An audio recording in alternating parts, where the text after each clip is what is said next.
Hey everyone, welcome back to my channel, which focuses on BCG and type 1 diabetes. It's been 3.5 years since diagnosis and 3 years since the BCG, so I have some significant updates, particularly on the basal rate, the Lantus. So a year ago we were at 16 Lantus and we're at 7 Lantus. So the reduction started happening in April. We went down over the holiday break from 16 to 13 when he went back to school. He stayed there until August. And then the last couple months, it's just like every couple of weeks we've been reducing it. So I think that we're down to 7. We just reduced that on Friday because he was having 20% lows previously. And so yeah, so we're down to 7. I mean, someone his age should be on 5 times that. I've seen posts on Facebook on the various diabetes pages, and most teenagers are on like 30 to 40 plus Lantus. So 7 is significantly lower, and obviously lower than we were a year ago when he weighed, maybe 107 pounds, I think it was, and now we're at 122. So, and he's several inches taller and obviously a year older. So.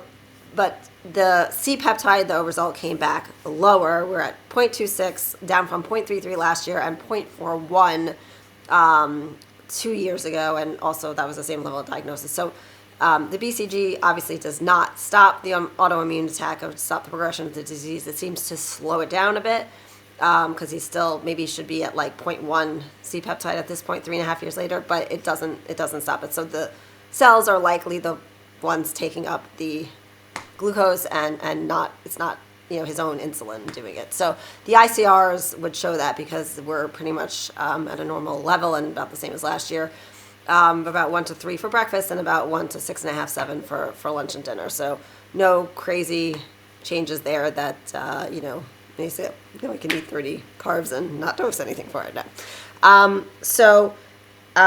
The other thing is the Hashimoto's. We got both antibodies are gone.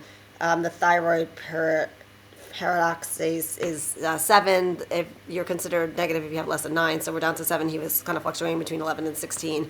We added, in addition to the Brazil nuts, we added seaweed. So that seems to have done it. And then the thyroglobulin antibody, he was only, I think, positive for that once. He was at 2, and 1 or less is negative. He was negative again. So he's negative for both antibodies, so that was good. And then the rest of his blood work came back pretty good. His cholesterol also went down from 141 to 117. He's been eating pistachios every night, so I think that's the reason. So I mean, I guess it's TBD on is he going to go off Lantus or continue to reduce it, or are we kind of at the peak here and he's going to go back up or stay at this level? So I guess to be determined on that. Hopefully it would be great to have further improvements. Obviously disappointing that the cpeptide is not higher, didn't go up. I personal expectations were that it would be in the 0.4 to 0.5 range. I thought it was going to go back up, but didn't have any expectations that it would be over 1 or anything like that in a normal range, but I thought it would be at least a little bit higher. So so I think that's pretty much it for the updates. Always happy to answer any questions in the comments, and everybody have a happy holiday. Take care.